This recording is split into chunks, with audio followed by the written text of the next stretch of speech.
2019 সালের আগস্ট মাস। তৎকালীন মার্কিন প্রেসিডেন্ট ডোনাল্ড ট্রাম্পের অ্যাকাউন্ট থেকে করা একটা টুইটে তোলপাড় লেগে যায় পুরো বিশ্বে। কি ছিল সেই টুইটে? প্রায় 60 কোটি ইউজার সম্বলিত সোশ্যাল মিডিয়ায় পোস্ট করে ডেনমার্কের কাছ থেকে গ্রিনল্যান্ড দ্বীপটি কিনে নেওয়ার আগ্রহ প্রকাশ করেন ডোনাল্ড ট্রাম্প। খ্যাপাটে আর পাগলাটে স্বভাবের ট্রাম্পের সেই টুইটকে তার নতুন কোনো পাগলামি ভেবে সবাই এই ইস্যু নিয়ে মজা নিতে থাকে। ডেনমার্কের প্রধানমন্ত্রী মেটে ফ্রিডেরিকসেনও সরাসরি বলে দেন Greenland is not for sale. কিন্তু না, ট্রাম্পের এই টুইটটা নিছক কোনো পাগলামি ছিল না। ট্রাম্প যা বলেছিলেন সেটা ছিল মূলত আমেরিকার গত 100 বছরের কম্প্রেসড প্ল্যানিং এর অন্যতম বড় একটা অংশ। 2026 সালের এই সময় এসে গ্রিনল্যান্ড দখল নিয়ে আমেরিকা এবং ডেনমার্কের মাঝে বড় ধরনের উত্তাপ চলছে। কিন্তু আপনি কি জানেন, 1 থেকে 2 বছর নয়, সে 1867 সাল থেকে আমেরিকা দ্বীপটি নিজের দখলে নিতে চাইছে। কিন্তু কেন? কি এমন আছে গ্রিনল্যান্ডে? বরফে ঢাকা এই জনমানবহীন দ্বীপের নিচে কি এমন সম্পদ লুকিয়ে আছে যার জন্য এতটা মরিয়া হয়ে আছে সুপার পাওয়ার আমেরিকা? এমনকি ন্যাটোর মতো শক্তিশালী সংগঠন ভেঙে ফেলতেও দ্বিতীয়বার চিন্তা করছে না আমেরিকা। আপনি চিন্তা করেন, ন্যাটোর মতো যদি একটা সামরিক বাহিনী থাকে এবং সেই বাহিনীতে বিভিন্ন দেশ যেখানে যুক্ত হতে চেষ্টা করে, যেমন রিসেন্টলি রাশিয়ার পাশাপাশি যে দেশ ইউক্রেন, তারাও কিন্তু এই ন্যাটোতে যোগ দেওয়ার চিন্তা ভাবনা করছে এবং সেটা নিয়েই এই যুদ্ধটা। অথচ আমেরিকা জাস্ট গ্রিনল্যান্ড দখল নেওয়ার জন্য ন্যাটো থেকেও বা ন্যাটো ভেঙে দেওয়ার চিন্তা ভাবনা করছে। আজকের ভিডিওতে আমরা উন্মোচন করব গ্রিনল্যান্ড নিয়ে আমেরিকার এই অবসেশনের পিছনের আসল জিওপলিটিক্যাল ও অর্থনৈতিক কারণ। চলুন তবে রাজনীতির অন্ধকার পাতায় ডুব দেওয়া যায়। আমেরিকার পক্ষ থেকে গ্রিনল্যান্ড কেনার প্রস্তাব 2019 সালে প্রথম আসেনি। ইতিহাসের পাতা উল্টালে দেখা যায় আমেরিকা অন্তত 3 বার এই চেষ্টা করেছে। 1867 সাল, যে বছর আমেরিকা রাশিয়ার কাছ থেকে আলাস্কা কিনে নেয়, ঠিক সেই বছরে মার্কিন স্টেট ডিপার্টমেন্টের একটি রিপোর্টে গ্রিনল্যান্ড কেনার সুপারিশ করা হয়েছিল যেন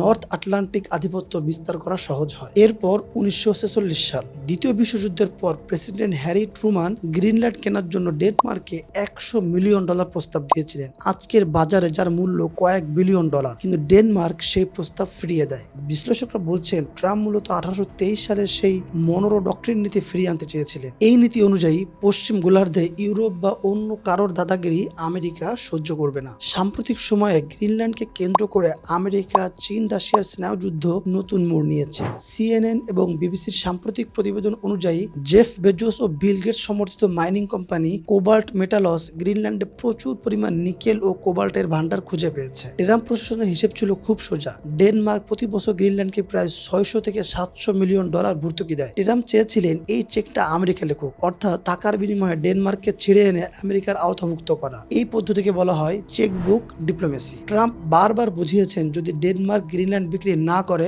তবে আমেরিকা সরাসরি গ্রিনল্যান্ডের স্থানীয় সরকারের সাথে ব্যবসা শুরু করবে। এটি ডেনমার্কের অখণ্ডতার প্রতি সরাসরি হুমকি। ট্রাম্পের এই আগ্রাসী মনোভাব প্রমাণ করে আমেরিকা গ্রিনল্যান্ডকে পাওয়ার জন্য যে কোনো পর্যায়ে যেতে প্রস্তুত, হোক সেটা টাকা দিয়ে কিংবা কূটনৈতিক চাপ দিয়ে। আমরা যদি ওয়ার্ল্ড ম্যাপের দিকে একটু নজর দেই তাহলে আমরা দেখতে পাবো গ্রিনল্যান্ডের অবস্থান উত্তর মেরু, রাশিয়া এবং আমেরিকার ঠিক মাঝখানে। সামরিক ভাষায় একে বলা হয় the eyes and ears of America. Greenland আমেরিকার অত্যন্ত গোপন ও গুরুত্বপূর্ণ সামরিক ঘাঁটি আছে যার নাম থুল এয়ারবেস। এই এয়ারবেসটি উত্তর মেরু থেকে মাত্র 900 মাইল দূরে অবস্থিত। কেন এই বেস এত গুরুত্বপূর্ণ? রাশিয়া যদি কখনো আমেরিকার দিকে ইন্টারকন্টিনেন্টাল ব্যালিস্টিক মিসাইল ছোড়ে তবে থুলি এয়ারবেসের রাডার সবার আগে তা ডিটেক্ট করবে। অর্থাৎ এটি আমেরিকার মিসাইল ডিফেন্স শিল্ডের মূল স্তম্ভ। এছাড়াও এই বেস ক্যাম্প থেকে স্যাটেলাইট ট্র্যাকিং এবং স্পেস সার্ভিলেন্সও করা হয়। রাশিয়া যেভাবে আর্কটিক বা সুমেরু অঞ্চলে নিজেদের সামরিক শক্তি বাড়াচ্ছিল তাতে আমেরিকা অনেকটা আতঙ্কিত হয়ে পড়ে। গ্রিনল্যান্ড হাতছাড়া মানে আমেরিকার সিকিউরিটির ছাতা ফুটো হয়ে যাওয়া। তাই নিজের বাড়ির ছাদ অন্য কারোর হাতে আমেরিকা রাখতে চায় না। এটা তো গেল সামরিক কারণ। এর বাইরেও ফাইন্যান্সিয়াল দিক থেকেও একটা বিশাল প্রফিটের ধান্দায় আছে আমেরিকা। কেমিস্ট্রি বইয়ের পর্যায় সারণী আপনারা অনেকেই দেখেছেন, রাইট? এই পর্যায় সারণীর তৃতীয় গ্রুপের মৌলগুলোকে বলা হয় রেয়ার আর্থ এলিমেন্ট বা বিরল মৃত্তিকা মৌল। আর সেই সব বিরল মৌলের এক বিশাল ভান্ডার রয়েছে বরফে ঘেরা গ্রিনল্যান্ডে। গ্রিনল্যান্ডের কাছে প্রায় 1.5 million metric ton rare earth component reserve আছে, যা বিশ্বের মধ্যে 8ম সর্বোচ্চ। আপনার হাতের স্মার্টফোন, ল্যাপটপ, ইলেকট্রিক গাড়ির ব্যাটারি থেকে শুরু করে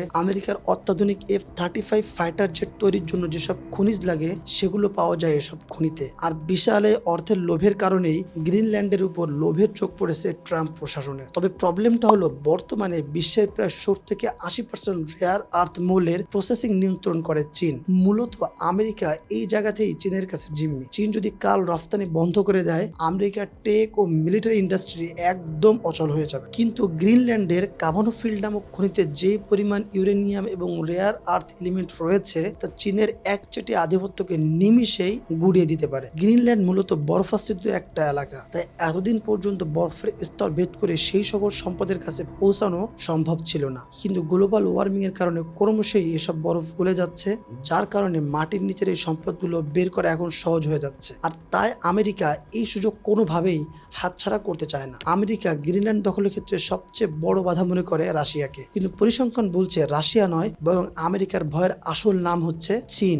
2019 সালে চীন নিজেকে নিয়ার আর্কটিক স্টেট বা আর্কটিকের নিকটবর্তী রাষ্ট্র হিসেবে ঘোষণা করে। তারা পোলার সিল্ক রোড বা বরফের বাণিজ্যিক রুট তৈরির পরিকল্পনা হাতে নেয়। 2018 সালে গ্রিনল্যান্ডে 3টি বড় আন্তর্জাতিক বিমানবন্দর তৈরি করার জন্য চীনের রাষ্ট্রীয় কোম্পানি বিড করে, আর তাতে গ্রিনল্যান্ড সরকার রাজিও ছিল। কিন্তু পেন্টাগন দেখলো এই এয়ারপোর্টগুলো তৈরি হয়ে গেলে চীন সেখানে সামরিক উপস্থিতি বাড়াতে পারে, ঠিক যেমনটা তারা শ্রীলঙ্কার হাম্বানটোটায় বা আফ্রিকার জিবুতিতে করেছে। সাথে সাথে আমেরিকা ডেনমার্ককে চাপ দেয় এবং চীনকে সেই প্রজেক্ট থেকে বের করে দেওয়া হয়। আমেরিকা এখন গ্রিনল্যান্ডে নতুন কনসুলেট খুলেছে এবং $1 মিলিয়ন প্যাকেজ দিচ্ছে শুধুমাত্র চীনকে দূরে রাখার জন্য। চীন চেয়েছিল গ্রিনল্যান্ডের উন্নয়নের মাধ্যমে সেখানে আধিপত্য বিস্তার করা, আর আমেরিকা সরাসরি সেটা দখল করতে চাইছে। এখানে আমেরিকা চীনের কৌশলগত পার্থক্য ফুটে উঠেছে।